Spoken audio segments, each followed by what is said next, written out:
The myth of meditation. Today, the myth we are going to talk about is the myth that meditation is a special state of mind, a trance-like state where you lose awareness of the body and enter some weird spiritual state where the body has become useless and you have become some sort of psychic super warrior who can float in space and perform miracles. This myth that meditation is a special state of mind is particularly damaging because it leads to other myths that there are certain special meditations or secret meditations that are more powerful. I already talked about this a little in the last podcast about why following a foreign tradition does not make you spiritual.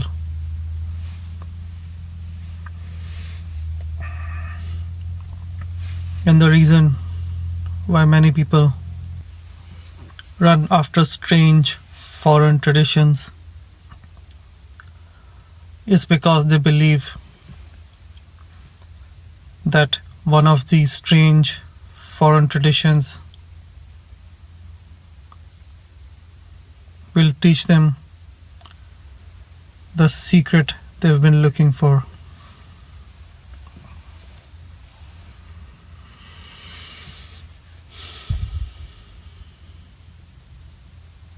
In the traditional view of meditation, as taught in yoga, including Hatha and Raj Yoga, and also Kundalini Yoga, Zen, some parts of Buddhism like Theravada, in fact most of them, including Tibetan Buddhism, the perfect or ideal meditator is one who is sitting in lotus pose, eyes closed, meditating on the inside, no awareness of their body or anything around them, and they are lost for hours in meditation. Even the meditation is taught this way, in some traditions more than others, whereby you have to sit in a harsh pose, in an uncomfortable pose for hours while your mind quiets down. The hope is that once the mind has quieted down, you will enter some strange mystical state of meditation where you will find inner peace, inner joy, psychic powers, the secret recipe to making a chocolate cake with no calories, the answer as to whether the chicken came first or the egg, and what the final episode of The Simpsons will look like. You will get all these answers provided you can sit in some inverted comma open meditation, inverted comma close state for hours. This myth is actively encouraged because, well, there are many reasons. One is that it shifts the blame to the student. If the student fails to sit for 8 or 10 hours with a straight back and in perfect lotus pose, the teacher can blame the student. It is the student's own fault they couldn't achieve enlightenment because they failed to sit for 8 hours in an uncomfortable pose. And this way, the student can never blame the teacher or the tradition when their meditation fails. The second reason is that most people teaching this myth have no experience of meditation themselves. They are blindly following some long dead guru who might or might not have achieved awakening, but who was certainly very good at writing books and starting traditions.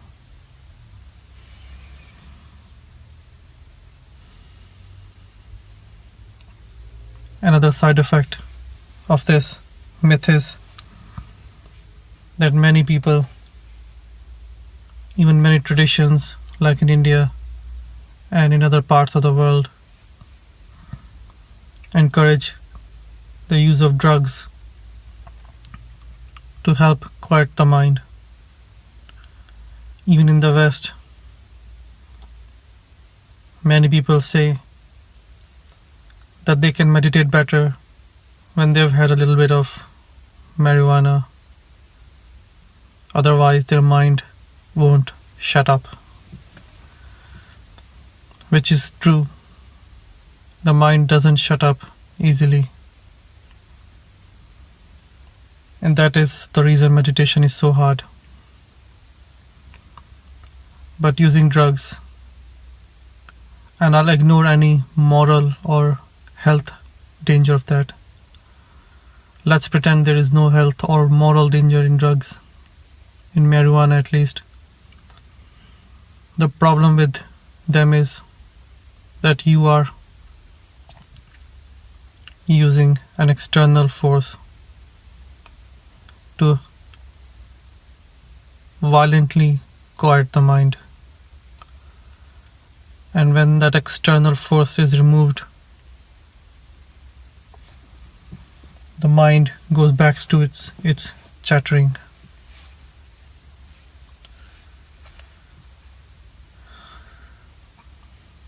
But if you accept that meditation is a trance-like state,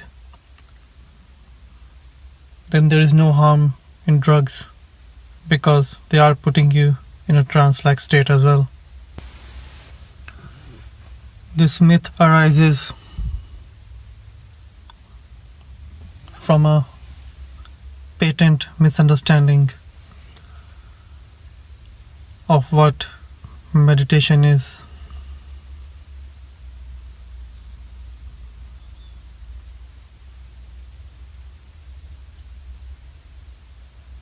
Or what the goal of meditation is.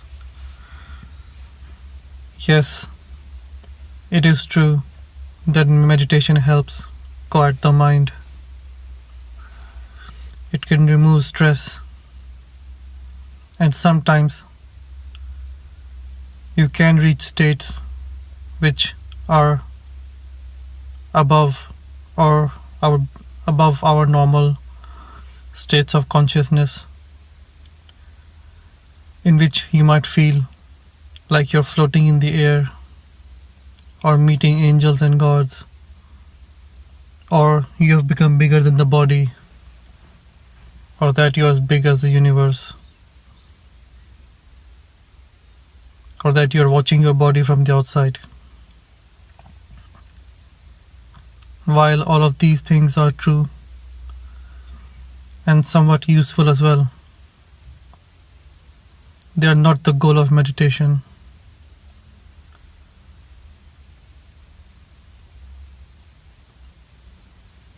They are, at best, side effects, and not particularly good side effects, because they can be reproduced by drugs. And this is related to another myth, that meditation is like a pill. Nowadays, many books and courses that talk about meditation, especially Vipassana, talk about it mainly from a stress reduction point of view. So from this point of view, meditation's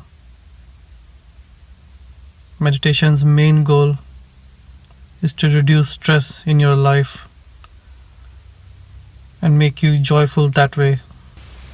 But again, the same objection arises. You can get rid of stress by taking medicine, by popping a pill, by the use of drugs, legal or illegal. Doctors nowadays routinely prescribe medication for the smallest amount of depression. The sort of thing that even just a few years ago you would talk to your friends or your family about and get over that way. But it seems that many of us cannot even handle small amounts of stress, and so must fill our bodies with chemicals to control the mind's reactions. And again, while meditation can help in helping quiet the mind and removing the need for medicine or drugs, that again is not the goal of meditation.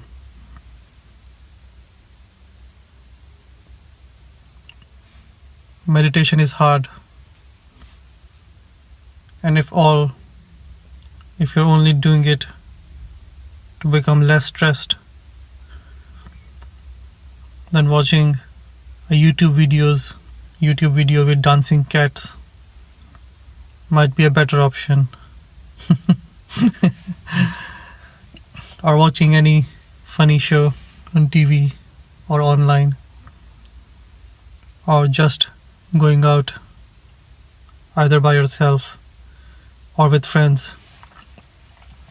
It also helps you reduce stress. Meditation, if done properly, does not remove stress. I know this is a shocking statement, but meditation has nothing to do with reducing stress.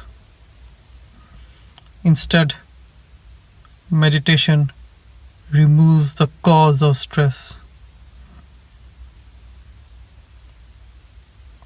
The stress that we feel in our life, that we think comes from our work, our relationships, our car insurance premiums being too high, our landlords not carrying out maintenance work on time, that hot boy or girl not going out with us, our boss not giving us a promotion. All these reasons that we think are the cause of our stress are merely illusions. The real cause of our stress is our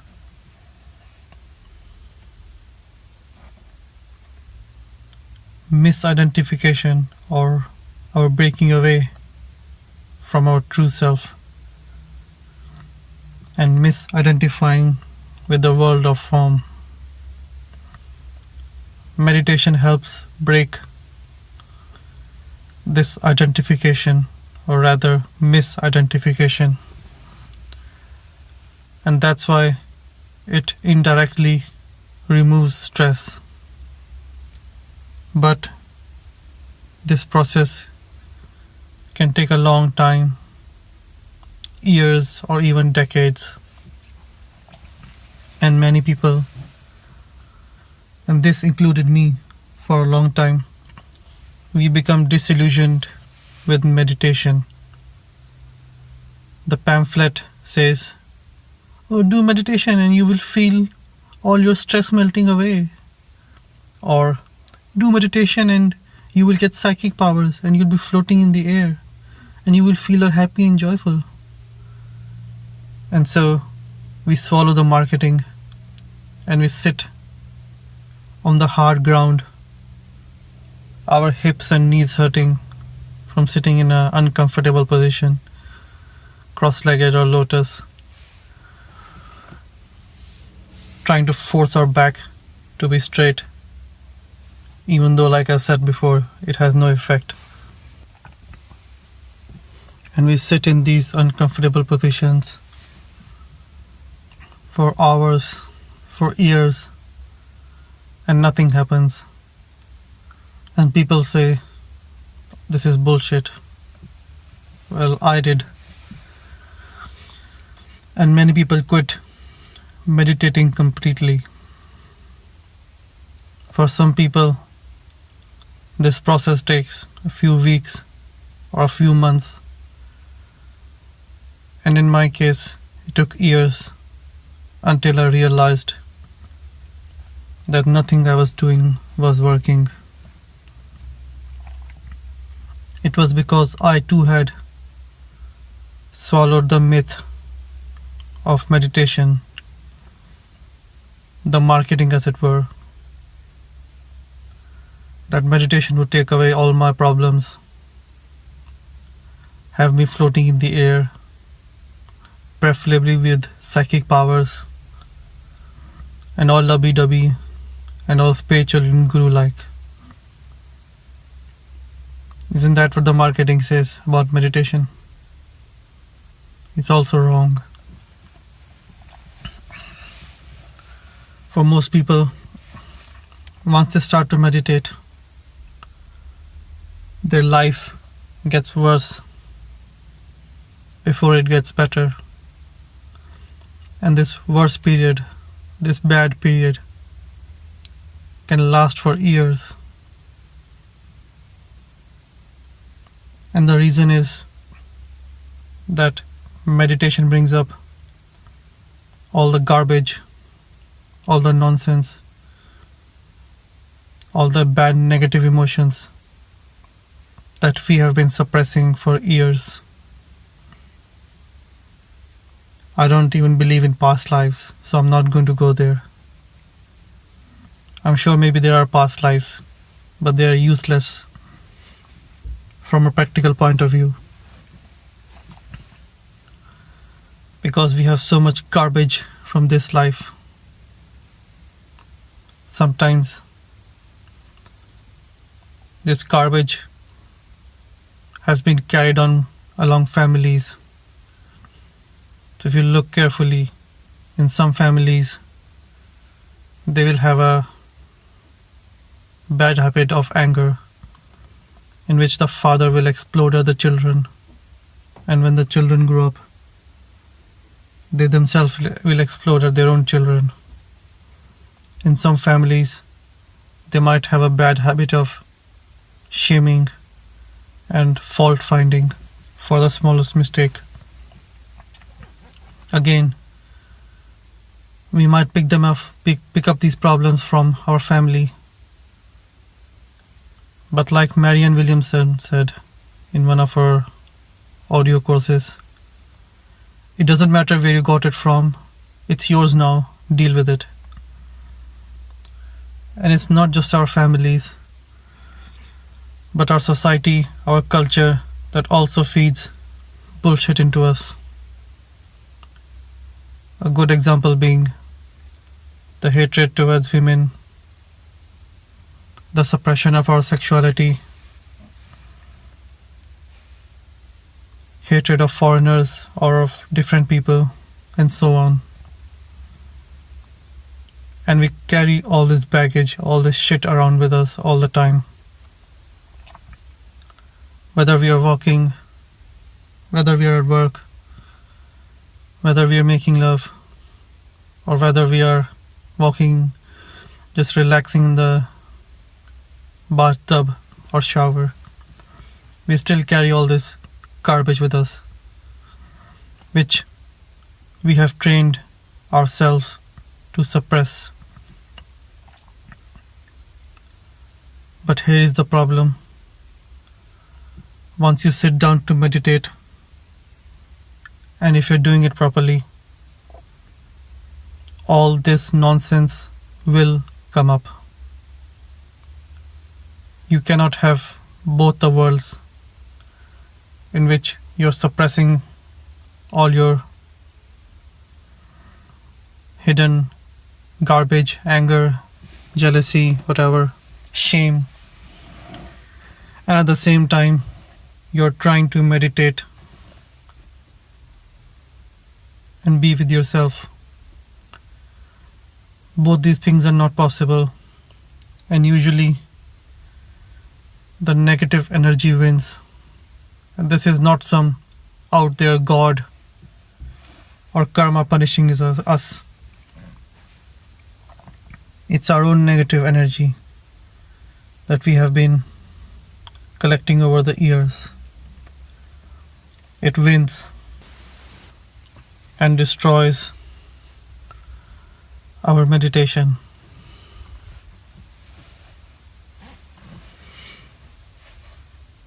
And that's why meditation doesn't work for so many people.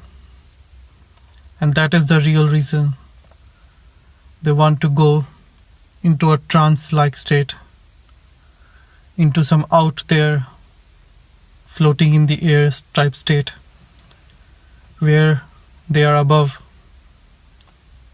all those angry thoughts, shameful thoughts, those thoughts of disgust, shame, humiliation, pain, disgust that we feel all the time. The problem is that even if you do go into a trance,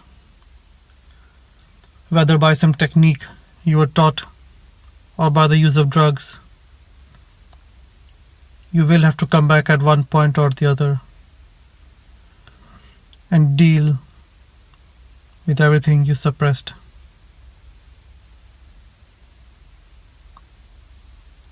And that's why this myth is so harmful. The myth that meditation is going beyond the body and mind into some strange state, because it is in some ways, well, in every way, running away from what we are. Meditation is confronting who we are. If we are angry people, if we have the habit of shouting at people for the smallest fault, if we feel shame and disgust inside, if we go to bed crying thinking how useless we are, what fucking losers we are, then that's who we are. And meditation means first accepting who you are as you are. Like Pema Chodron said in her book When Things Go Wrong, she said, it's like you look in the mirror and there's a gorilla there, and you're thinking, I was so beautiful, how did I turn into a gorilla? No matter what you do, whether you smash the mirror or you hide it, the fact is, you know that you do not meet your own ideal or perfect mental idea of what you think you should be or how you should be. None of us are perfect. We are all carrying baggage. And meditation is confronting that baggage. It's challenging our beliefs, challenging our mental idea of who we are and what we think we should be, which begins by first accepting where you are, as you are. And that's why meditation is so hard. And that's why there's a great temptation to leave all this self-inquiry and run into some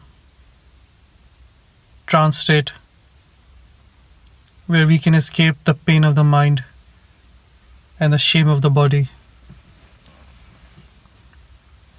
But unless you find a way to remain in that state permanently, you will return to this body and you will have to face that shame again, that pain again. And you cannot remain in the trance-like state permanently, precisely because all those painful thoughts, those shameful thoughts that you're running away from, they will bring you back until you deal with them, until you make your peace with them. Meditation, or rather awakening, is a very simple state of mind where you accept who you are as you are naturally. There are no psychic powers or special mystical states or weird religious like glow around the head that many people believe spiritual people should have, or at least awakened people should have.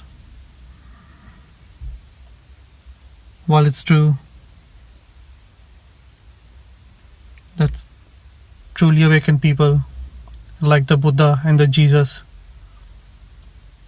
they had such a strong aura that just by being in their presence you felt peaceful.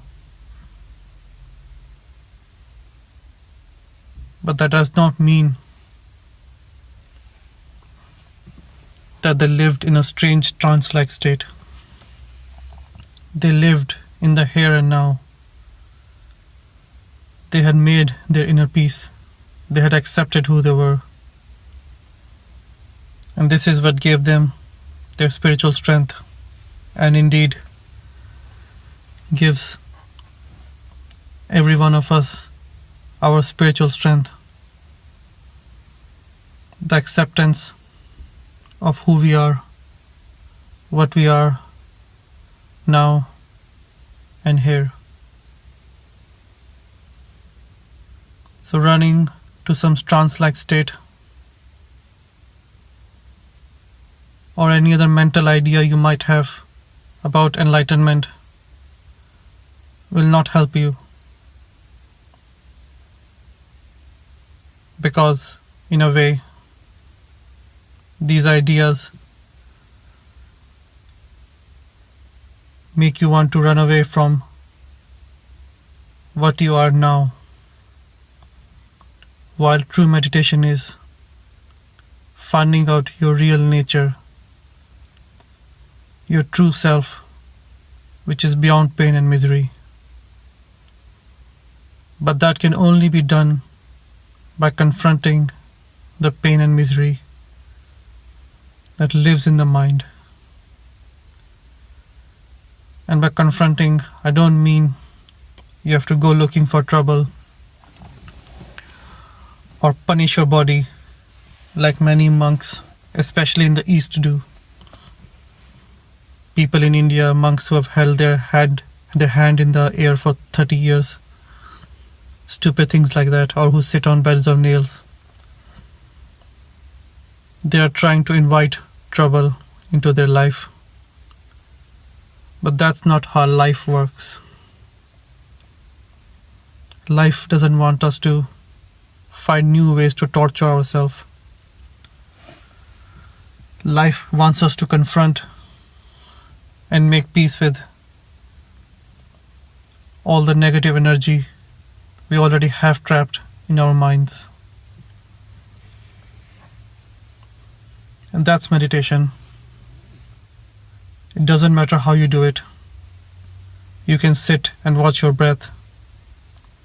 You can chant a mantra. You can visualize. You can do a moving meditation like Tai Chi. It doesn't matter. If you're doing it properly, you're moving your mind beyond daily non-stop chatter, yak, that the mind loves so much. Then you will be forced to confront all the inner demons you have collected in your psyche, and you will be forced to make your peace with them. And like I said, this process can take years, because you have spent years or even decades shoveling this shit into your mind. Why do you think 5 minutes of Vipassana can overcome 35 or 40 or 50 years of garbage heaped onto your mind?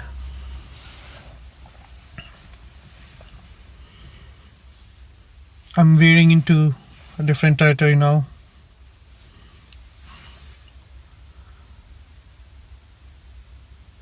The goal of this talk was to talk about what the myths of meditation, and that how going into a trance is not the goal of meditation. It might happen as a side effect. It happens for some people, it doesn't for others. Sometimes these trance-like or these special spiritual states, sometimes they inspire people. Sometimes they make the ego bigger with the practitioner thinking that they have now become enlightened. And why point fingers at others? Certainly I was like that. And maybe I still am.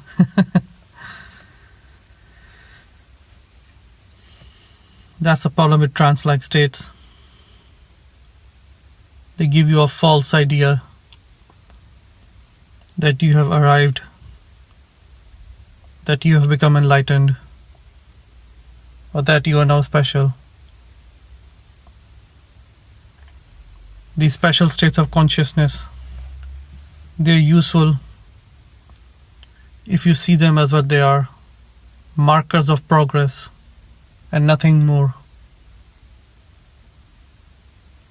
Your goal as a meditator is not to feel spiritually special, or talk to gods and angels, or leave your body.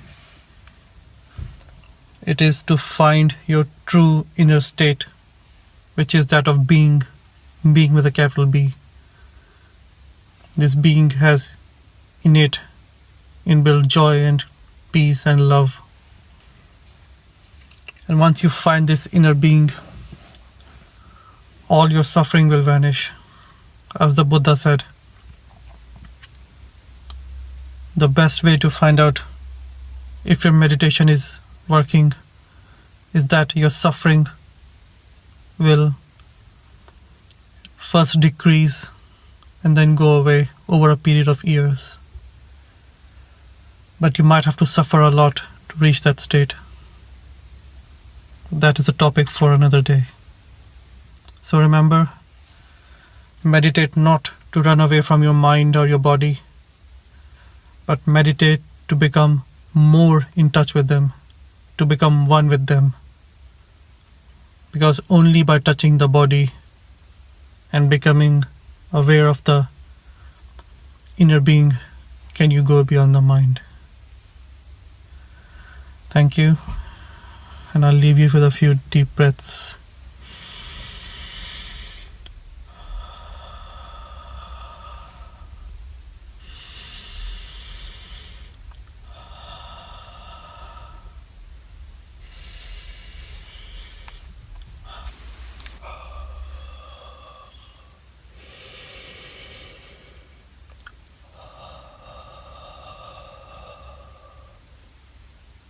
Thank you for listening.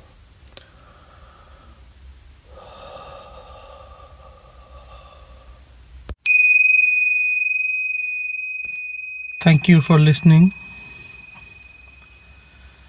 If you want a free course on how to contact your inner teacher, your own spiritual guide, the part of the divine who lives inside of you and is guiding your spiritual progress, then please go to my website, thepathtojoy.org. That is thepathtojoy.org. Thank you.